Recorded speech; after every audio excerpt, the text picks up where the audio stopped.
हाँ, इसे राग कहते हैं, इसे मोह कहते हैं। ये अविद्या अज्ञान के कारण हुआ है। जब ये अविद्या नष्ट होगी तो राग रहित होंगे, तब अनुराग का प्रादुर्भाव होता है, चाहे वो आत्मरति हो या कृष्ण रति हो। जिसे हम भक्ति में कृष्ण कहते हैं, वही ज्ञान में आत्मा है, दूसरा कोई थोड़ी है। पर ये रति तभी प्राप्त होगी, पहले विरति आवे, पहले राग रहित हो। तो ये जो राग हुआ है, ये अज्ञान के कारण हुआ है, और अज्ञान का नाश करने के लिए ही तो साधु समागम होता है। जिसे अज्ञान कहते हैं, उसे मोह कहते हैं। मोह ही हमें भ्रम पैदा किए हुए मुझ निर्विकार के अंदर अभाव पैदा हो गया। मुझे ये भूख चाहिए, मुझे ये भूख चाहिए, ये भूख चाहिए। जहाँ कहीं किंचिन मात्र अभाव नहीं है, वहाँ अभाव मुझे महसूस हो रहा है, देह भाव को लेकर। तो विवेक के द्वारा मोह का नाश करके फिर हम समस्त इस राग से मुक्त हो सकते हैं। बिनु सत्संग विवेक न होई, राम कृपा बिनु सुलभ न सोई। होए विवेक मोह भ्रम भागा। विवेक प्रकट हुआ, मोह अज्ञान राग जिसे कहते हैं वो नष्ट हो जाता है। जो सत्संग में सुनो उसे अपने आचरण में उतारो। ये पक्का समझ लो कि आज भी तुम प्रेम भगवान से ही कर रहे हो। जिस शरीर को तुम प्रिय मान रहे हो, अपना या दूसरे का, उसमें भी आत्म तत्व के प्रकाश के कारण ही प्रियता है। अगर वो अंतर ध्यान हो जाए, उसी शरीर को नष्ट कर देते हैं। अर्थात हम शरीर को प्यार नहीं करते हैं, फिर भी हम मानते हैं कि हम शरीर को प्यार करते हैं। हमारी बात समझ पा रहे हो? कोई कितना भी प्रिय संबंधी हो, माता हो, पिता हो, कोई भी हो, उसके अंदर से जब हमारे प्रभु अंतर्हित हो जाते हैं, तो हम उस शरीर को नष्ट कर देते हैं। ऐसा नहीं कि प्रभु चले गए, उसमें भी प्रभु है, मुर्दे में भी प्रभु है। प्रभु है। वेन के शरीर का मंथन हुआ, तो दाहिनी भुजा से भगवान पृथु और बाईं भुजा से अर्ची महारानी मुर्दे का मंथन हुआ।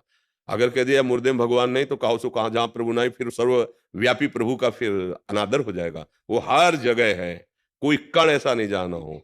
पर वो अंतर्हित हो गए, तो इसलिए फिर उस शरीर को नष्ट कर देते हैं। अर्थात हम शरीर से प्यार नहीं करते, आज भी अज्ञान के कारण समझ नहीं पा रहे, हम प्रभु से ही प्यार करते हैं। अगर जान करके प्यार करो प्रभु से, तो अभी शुद्ध बुद्ध परमानंद में निमग्न हो जाओगे।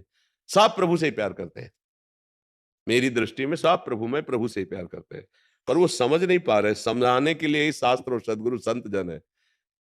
यहां से हाथ खराब हो जाए तो हम यहां से कटवा देंगे अभी। ए तुम्हारे प्राणों पर आ जाएगी, इसको कटवा, हाँ काट दो। लौट के आओ, प्राण किससे प्रिय लग रहे हैं, किसके प्रति प्रिय लगे? आत्म तत्व से ही प्राण प्रिय लग रहे हैं। जब आत्म तत्व का परिचय हो जाएगा, तो प्राणों का भी मोह खत्म हो जाएगा। हम जितना प्यार बढ़ाते चले जा रहे हैं, बाहर भ्रम के कारण है। लौटते चले जाओ, राग रहित होते चले जाओगे।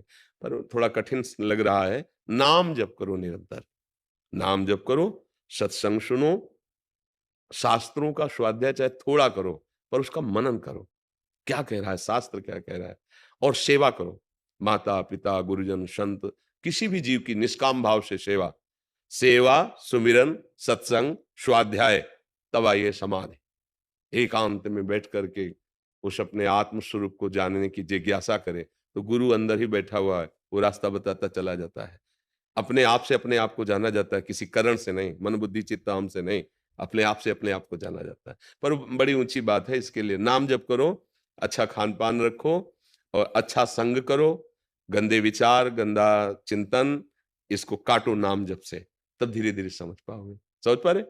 नाम जप चल रहा है, करते हो नाम जप।